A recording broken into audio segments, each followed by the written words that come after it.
Na kasi Oo, syempre na hindi to available yung TRO kasi wala namang warrant of arrest na we have no jurisdiction over the warrant of arrest of ICC. Na they can only have a jurisdiction kung meron ng actual deprivation of, for example, alam mo sa may liberty. kwenta. Kasi baka hindi pinresent yung secret warrant of arrest sa Supreme Court. Yeah, exactly. Alam mo yun, kasi the Supreme Court cannot decide based on theory. Mm-mm. And based on alam mo yun, na parang may napanood ako dating arguments sa Supreme Court na yung parang, I think kay Falsis yun na, hindi ka naman na-deprive ng kasal, bakit ka nandito? Mm-mm. The TRO was not on the ICC warrant, was on the government to stop cooperating with the ICC. Is it? Hindi ba yan? TRO to prevent department and the criminal investigation from arresting him on the basis of any warrant. Oo. Yan yung original, pero yung supplemental yata, Edward George, sinabi na yung warrant of arrest issued by the ICC. Meron ng mention. Pero itong sinasabi ni Edward, ito yung original, yung sa May 11, 2025. Ay, March 11, 2025. Yan yung original na prayer. Pero kasi ito, ang second ko comment dyan, so I can only speculate on how the Supreme Court decision would actually read out pero yun ang isa ko mga iniisip. Ngayon, ang gusto kong i-highlight dito, 951. Okay? Manipis to. 9-5. Manipis yung 5-5 dissenting, 9 na bumoto for the ponente. Sino ba ponente nito? Wala. Hindi pa rin sinasabi kung sino. Hindi pa rin pinangalanan. Sa Monday rin natin malalaman kung sino yung mga bumoto. So nakikita niyo yung So now, look at Tony Blair. Tony Blair participated in bombing, destroying another country. It was his decision. Command responsibility. Hindi lang siya co-conspirator or co-perpetrator eksena ng nila kay PRRD. He was directly responsible for UK participation in bombing Iraq.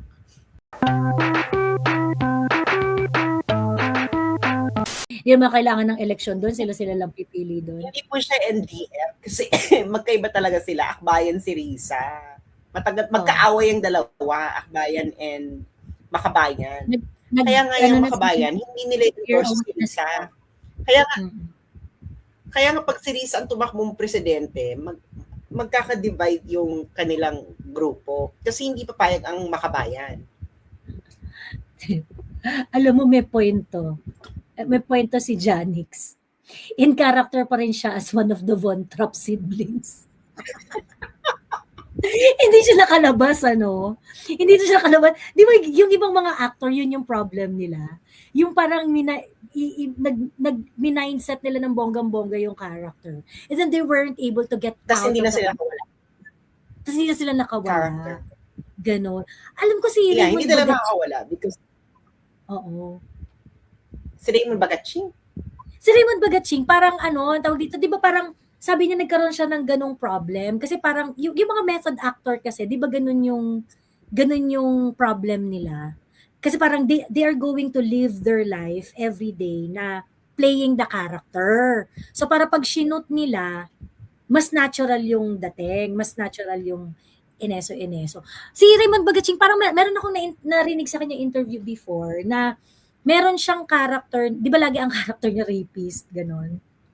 Yung kriminal, ganyan, may laging ginagawang masama, yung ganon. So parang na-imbibe ba niya, naging part ng daily life niya. So parang, basta meron akong ganun, sabi niya naging struggle daw niya talaga yun. And from what I remember, nag-seek talaga siya ng professional help to get out of the character. Ganon. So baka ganun yung problema ni Risa. Hindi siya makaalis. Para pa rin siyang Von Trapp. Para pa rin siyang Von Trapp siblings, no? Actually, kasi siya pa rin panganay din sa Von Trapp. Oo. In character pa rin siya. You're the Ewan year ko pa sa rin. iyo, putang ina kayo, mga naiisip ko sa buhay.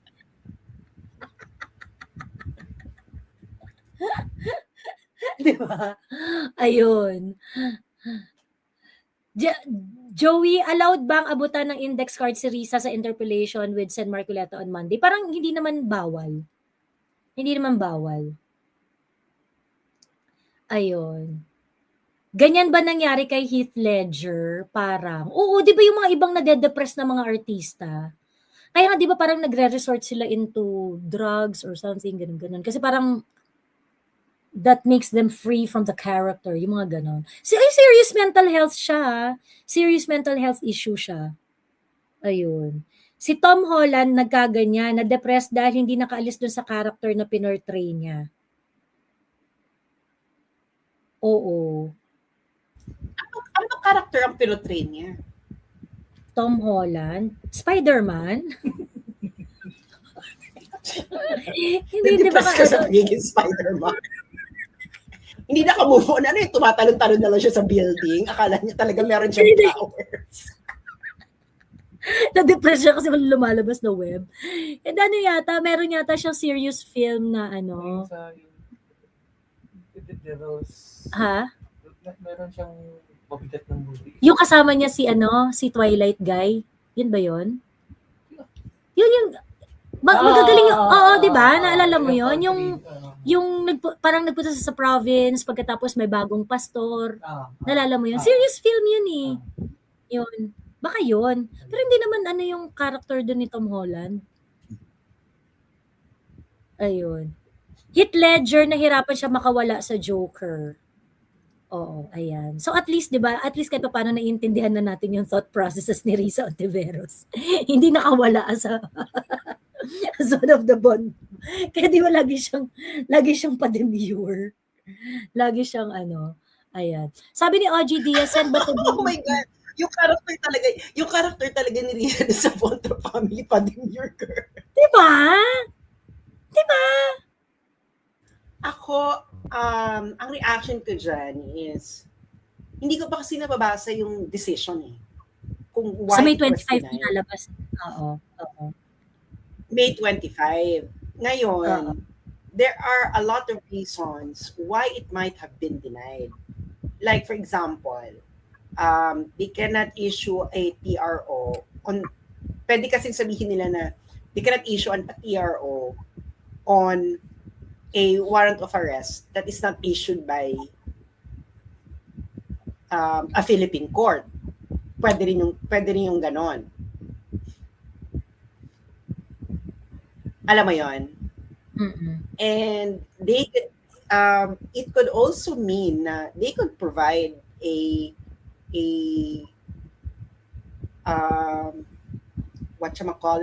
steps na we cannot issue a TRO because it doesn't exist in our judicial system, and therefore magre-recommend sila na kailangan dumaan muna ito sa local courts in order for us to consider, in order for us to act on issuing a TRO, parang ganyan. Alam mo yon?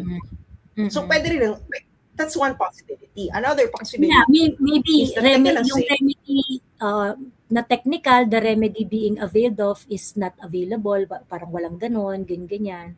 Na kasi syempre na hindi to available yung TRO kasi wala namang warrant of arrest na we have no jurisdiction over the warrant of arrest of ICC. Na they can only have a jurisdiction kung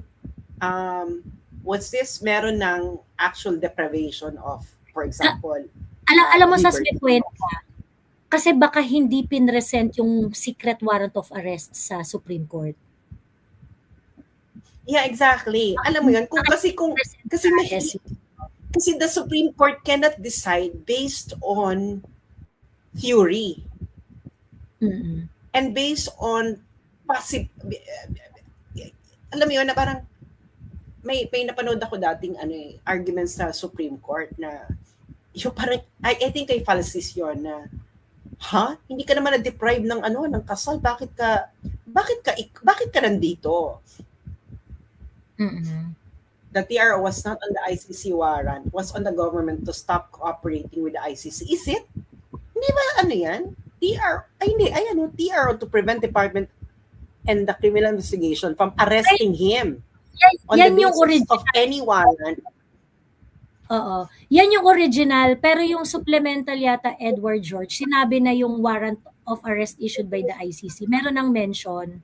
Pero itong sinasabi ni Edward, ito yung original, yung sa May 11, 2025. Ay, March 11, 2025. Yan yung original na prayer. Pero kasi ito, ang second ko comment dyan, so I can only speculate no, on how the Supreme Court decision would actually read out pero yun ang isa ko mga iniisip. Ngayon, ang gusto kong i-highlight dito, 951. Okay? Manipis to. 9-5. Manipis yung 5-5 dissenting, 9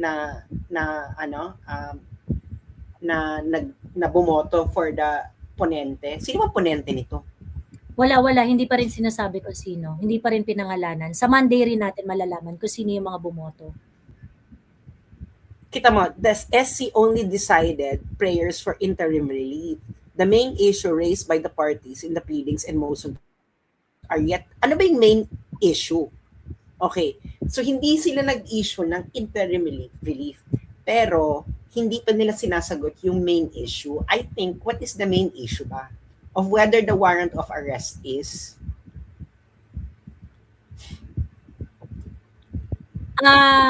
well, eto ang hirap kasi ng press briefer. Wala kasi yung dito sa press briefer, ang TRO is basically to prevent the DILG, ayan, yung mga government law enforcement agency na arestuhin siya on the basis of the ICC warrant. I think talaga ang hirap kasi wala kasi nakalagay na reason kung bakit hindi nila dininay eh. Sinabi lang nila dininay. Okay, why did you deny? So maghihintay pa kami ng 4 days, gano'n. Ano to, suspense, di ba? So, I'm pretty sure sina Attorney Torion meron na silang kopya ng decision, di ba? Walay pa daw. Nag-live sila kanina. Wala pa rin daw silang, hindi pa rin daw nila nakukuha yung kopya ng decision. So ako nito, kaya ako hindi ko to, well, bakit mo kokondenahin, no? It's a Supreme Court that is the final interpreter of the law. Pero ang ano ko lang dito is with the kind of voting that happened, you could really see that the Supreme Court might be having internal debates on the ICC issue. Itong hindi pagbigay ng TRO, it doesn't mean that Bato lost for me. Kasi sabi nga nila dito, the main issues raised by the parties in their pleadings and motions are yet to be resolved in the main case. So, main case pa. So, may main case pa. So, ibig sabihin, pero, on the other hand, so ano na to? So, pwede na siyang arestuhin, pwede na siyang kunin, pwede na siyang In short, Bato, magtago ka na lang muna dyan. Magtago ka na lang. Ano yung pwede pa siyang arestuhin, dalhin sa The Hague because walang TRO. Kasi the government might interpret. Basically, Matibag can do whatever he's doing right now. Yeah. And the thing is, pag wala na si Bato sa Pilipinas, magiging multi academic na naman yung discussion nyo kasi nga wala nang remedy in order to get Bato out of The Hague. So alam mo yung nangyayaring ganon. So the decision put everyone in, let's say, in limbo. The government, should we act on this now or whatever? And then Bato, wala na ba, etc. So yun ang eksena ng buhay. And I really feel that there is an intense debate going on internally in the Supreme Court. Pero I will leave judgment on what I think about the decision Mm. when I already read it. Pero yun na nga, na yun lang ang speculation ko, no? Maybe they're saying na wala naman kaming anong TRO. Kasi pag sinabi nila, girl, na wala naman kaming iti-TRO kasi wala namang warrant of arrest na ano ang Philippine court. Mm. Nagigets mo? Mm. Or something else. Kaya nga mag-aabang tayo. That would, kasi kung sinabi nila, kasi kailangan mo i-justify ba't hindi ka nag-issue ng TRO. Correct. At doon na natin malalaman kung bakit hindi ka mag-i-issue ng TRO. Ano yung decision, ano yung justification, 'di ba, kung bakit hindi ka mag-issue ng TRO. And I think it will refer to whether the TRO is valid or not. The warrant of arrest is valid or not. Or whether this is something, kasi if it's not, kasi ganito pwede, Joey, no? If it's not enforceable in the Philippines, how can I rule over it? Nagets mo? Pwedeng ganun eh. Ngayon, pag ganun yung decision ng Supreme Court, hindi ka po pwede matibag mag-aresto kasi hindi nga valid yung warrant. Kaya kasi pwedeng hindi sila bigyan ng TRO kasi wala namang valid warrant. Or pwede rin silang sabihin na kaya kami nag-issue ng TRO, hindi kami nag-issue ng TRO kasi valid yung warrant. Or pwede rin hindi kami nag-issue ng TRO because there is a pending case related to this issue that would affect whatever. So, complex yung situation na to. And that's why I cannot say na nanalo sina BBM. Kasi hindi pa natin alam kung bakit hindi sila nag-issue ng TRO. Ayan. Ako, Aguirre and other PNP chiefs. Di ba sabi pa nga nila, biglang nandun na rin si Inday Sara. Remember nung 2023? Yung hinabol nila. Diba? And the number is not going to stop. Sa totoo lang, It's not going, meron, given how the ICC, nakita nyo naman yung naka-televise, so nakita kung gaano kababaw yung ICC. Girl, they can just issue a warrant of arrest. Kanino mo ko question eh? Correct. Pwede mo lang question nandun ka na, nakakulong ka na. Oo. Wala ka na. Kaya nga that's why it's a transcendental issue. Ako na masasabi ko na lang talaga, #Mindanao. Mindanao. NOW. Mindanao. Yun lang masasabi ko, no? #Mindanao. Kasi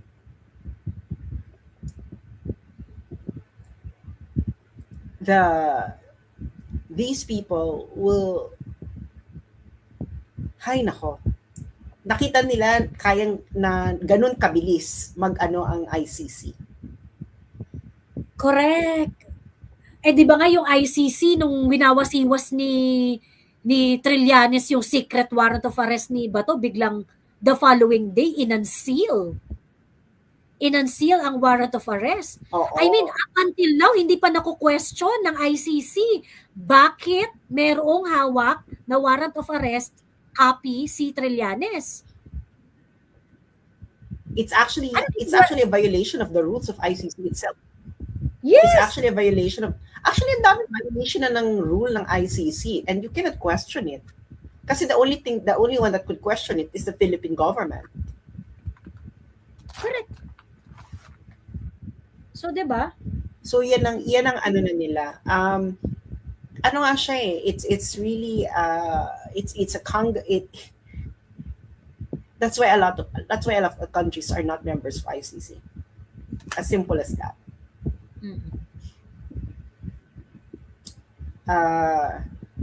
It is primarily a European project, and kaya nga kita mo, 'di ba, walang Europeans na na nahahabla sa ICC. There was supposed to be like si Sila yung funder eh. British Prime Minister si funders kasi nila mga European countries. Like look at Tony Blair. Tony Blair, he was sued in the UK for war crimes. The UK said they cannot prosecute Tony Blair because they don't have a law against to prosecute him against with. Ibig sabihin, you're unwilling and unable because you don't have a law. So the ICC could step in. The ICC didn't do anything. So nakikita niyo yung ano. So now look at Tony Blair. Tony Blair participated in bombing, destroying another country. It was his decision. Command responsibility. Hindi lang siya co-conspirator or co-perpetrator eksena ng ano nila kay PRRD. He was directly responsible for UK participation in bombing Iraq. The ICC didn't do anything, even though that the UK is a member of the ICC. Didn't step in. So, nakikita mo yung okay, so you turn a blind eye on something and then you focus on lesser countries because it's easier to manipulate them. Alam mo yun? So, ganun ang eksena ng buhay. That's why it's not like a court, an ordinary court, like a real court. In a real court, kasi hodang sino ko pa, pag nabigyan ka ng asunto, you will respond, etc. Sa ICC, pwede silang magdumedma. Dumedma. Yung Mexico, the president of Mexico before was a complaint a communication was filed at the ICC for the ICC prosecutor to act upon it. Ano sabi ng ICC prosecutor? We don't deal with political decisions or policy decisions of states. That was a drug war, and it was really brutal. Nagigets niyo yung eksena. Kaya yung mga nananalig sa ICC, dude, you are using ICC as your political tool. Ngayon sinabi ni Ces Drilon, bakit political tool? Emirate, wala naman kasi mapuntahan yung mga biktima. Bakla open yung courts. The courts are open. Wala mapuntahan kasi tamad kayo, di ba? The courts are open. Oo.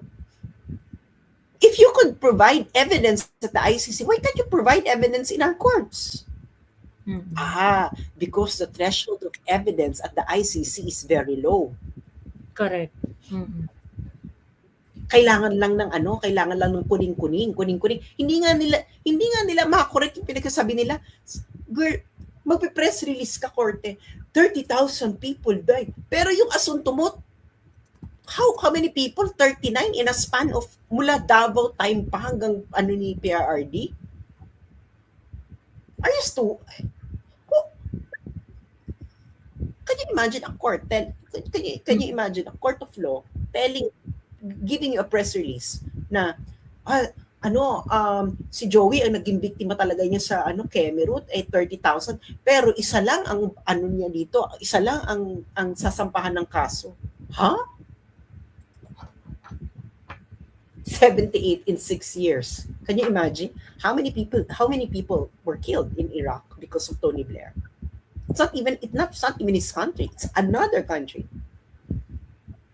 How many people were killed in Mexican drug war? They don't care. Kaya ito talaga is perfect partnership between ICC and the BBM administration. BBM can use the ICC to get rid of anyone who could block his further ambition in perpetuating himself. And the ICC needs a trophy in order for it to stay relevant. Simple as that. Merong nagsulat sa UN to start a conversation with how PRRD is being treated in the ICC? Well, if the member countries decide to, it Pull will out. happen. Ah. Well, anong chance na mabuwag? Well, if they decide to, but hindi nga siya mabubuwag because it is a European project Mhm. and ginagamit yan ng EU in order as a way to control other countries. Gets nyo? Pag gusto mo makipag-trade deal sa Europe, sa EU, kasama sa requirement kung maging member ka ng mas parang merong incentives. Pag naging member ka ng ICC, mas mapapabilis yung trade deal mo with Europe. Oo. Kaya nga the best way is not to join ICC at all. As simple as that. Kita mo, hindi nila mabraso yung China. 'Di ba may trade deal sila sa China? Hindi. Di wag yun ang China. Di ka makapag-trade sa amin kung yun ang condition mo. Oo. Trade lang. Pero pag mga maliliit na bansa, pasok yan. Pag maliliit na bansa, lalo na kung yung mahina yung leader, kung weak yung leader, pasok yan. Gets mo? Oo. So hindi siya mabubuwag. The only way to actually is to ignore ICC at all, not to join it. Dito Box, huwag ka magpapa-Gcash live Tiangco files 38 cyber libel case. I'm not aware of the issue at all. And I don't even know who Tiangco is. Toby Tiangco, ano ka ba? Toby Tiangco? Yes, Toby Tiangco. Kasi di ba nga si Toby Tiangco, pinipin daw niya si Martin. 'Di ba? Yun yung inaano niya, Martin, Saldi, sila ang may kasalanan dito, kineso, ganyan. So ngayon, yung mga pro BBM vloggers, including Falsis, binibira nila si Toby Tiangco ng bonggang-bongga. Sobra yung pambibira nila kay Toby Okay, Tiangco. so edi rest mo kayo si Toby. 38 defamatory posts targeting him from May 17, 2025 to 22 April 2026.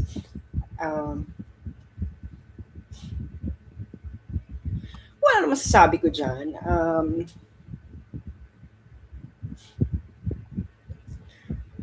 Well, depende kung anong kaso. Ayoko naman mag-gloat, no? Part of me would like to gloat, but for me, ano may pinafile? Saka, it is a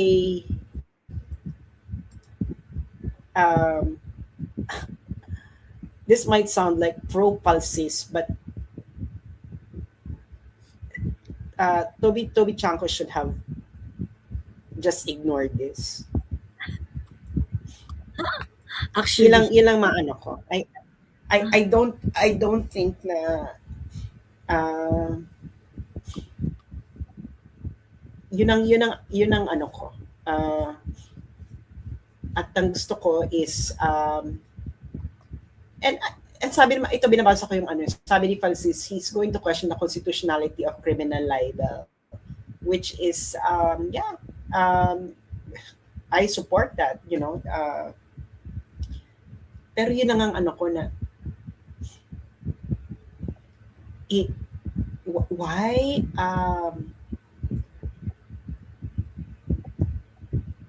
bakit kailangan mo pa i-demanda? Yun lang ano ko kay Toby, na it's just a waste of money. But part of me say na well, kayo rin naman, nagdidiwang din naman kayo, Falsis, pag may sinasampahang kaso ng cyber libel na hindi nyo kasama. So, pag kayo, questionin nyo yung yung constitutionality ng criminal libel, pero pag iba yung kakasuhan ng cyber libel na hindi nyo ka-join sa politika, pinagdidiwang ninyo. This is my problem with people like Palsis. You cannot argue on them. You don't really understand their principle. If they, their principle is fair weather principle. Pag sila, ipupush nila yung principle, pero pag iba yung apektado, hindi naman nila i-raise yung principle in the same way that they're raising the principle when they are the ones affected. That's correct. why kakampings. People are not That's why enamored they for cannot you. trust Because you are just because you are just as political. You are just as political as other people who uses the law when it favors them, but when it doesn't favor them, is ayaw nyo. Kaya yun ang problema eh. Wala kayong, and that's why I like with and that's what I like about Rowena Gonzon. It's just like on principle, no? Na itong principle, let's apply it regardless. Yun ang ano kay Rowena Gonzon. So ito si Palsis, okay, sinampahan ko ng cyber libel. Ngayon sasabihin mo na it's an honor na masampahan ng libel, tapos sabihin mo na perfect chance for me to question the constitutionality of criminal libel with an actual case. Wait, pero pag iba yung sinasampahan ng libel, nagdidiwang ka. True. So, ano mo yun? Dude, magpakalalaki ka. He can't. Hindi niya kaya. Ayun. Ako naman sa totoo lang, masaya ako para sa kanya kasi makakapagpa-Gcash na naman. Mag-float na naman ng Gcash. Parang, uy, bakla. Nung ni Ma'am Ruthie Sidor kung na-receive mo daw ang PayPal niya sa'yo. Hi, Joey. Let me just check. Nakakaloka naman yung mga ganyang issue. Huwag kayo magganyan ng mga issue. Baka ma-cyber libel kayo. Baka masampahan kayo ng 38 cyber libel. Oo nga. Totoo. Parang ba kayong taga-Butuan City? Yes. Natanggap ko po. Maraming salamat. Maraming salamat po. Ito po ay aking lubos na ina-appreciate. Nakakaloka naman yung mga Butuan City. Oh. Grabe. Ayun. So, yun lang. Anyway, Sas, meron ka pang gustong i-chika today? At teka, medyo light muna tayo. Narinig mo ba yung issue ng Cup of Joe? Yung na-cancel yung concert nila. Yung merong banda. Merong banda, local band. Mga bagets, parang mga Gen Z na banda. Tapos, up and coming sila na banda eh. Up and coming sila. Medyo sikat-sikat na din, ganon. Tapos, may concert sila sa Davao, may scheduled concert sila. Tapos yung isa nilang vocalist, nagsabi na, naku, yung mga taga Davao City, ligtas sila pagka nagkaroon ng zombie apocalypse kasi wala nga daw silang utak, ganon. Ayun. Yung vocalist nitong Cup of Joe, sila, yung known sila nakakamping. Ayan. Di nagwala yung mga Davaoenyo. Na parang, wow, tindi, ganyan. Tapos, ang dami na talagang visit. Tapos, naapektuhan yata yung sales ng ticket nila. So, nag-cancel sila. Kinancel nila yung concert nila sa CDO at saka sa Davao. So, sabi nila, ay, kakancel namin kasi, meron kaming award show na pupuntahan sa ibang bansa. Ganun. But of course, it sounds more of like an excuse. Ganon. And then, ang tawag dito, meron pang isa na content creator naman na taga Davao City na ang sabi niya, ang tawag dito, yes, I am a content creator and I live in Davao City. Nandito ako, simula ng bata ako, kineso, ganyan. And I would just like to share with you yung life sa enemy territory. Ganon. Enemy territory daw. Siyempre, nagalit na naman yung mga taga Davao kasi parang, puta ka! sinuportahan yung content mo, sinuportahan naming mga Davaoenyo, kaming mga taga-city mo, niyakap ka namin dito, ni-nurture ka dito, pagkatapos ang tawag mo sa amin, enemy territory. Ganon. Yeah. Ayan. Just look at how these people discuss their life. They are in enemy territory, ganyan. How I'm really concerned about your mental health, guys. Mm-mm. Why exactly do you need to classify some areas enemy territory, the other one is not enemy territory, etc.? Why are you considering your social world as if it is a war zone? Bakla, nagchichikahan lang tayo. Mm-mm. Correct. Nagchichikahan lang tayo where we are just presenting our views. Sometimes we disagree, sometimes we agree. Putang ina, I really don't understand this, no? Because, I don't know, because I grew up in the 90s. I grew up, I studied in a school wherein people disagree, have heated debate, but at the end of the day, they drink beer together. That is how I grew up. Walang enemy territory, eme. Baka there's something wrong, I really advise you to consult a mental therapist, because this is not mentally healthy. You're going to go out of your room, and then your brain is going to scan, okay, where is the enemy territory, where is the non-enemy territory, etc. Bakla kayo ng taon. Not healthy. It's not healthy. Diba? At the end of the day,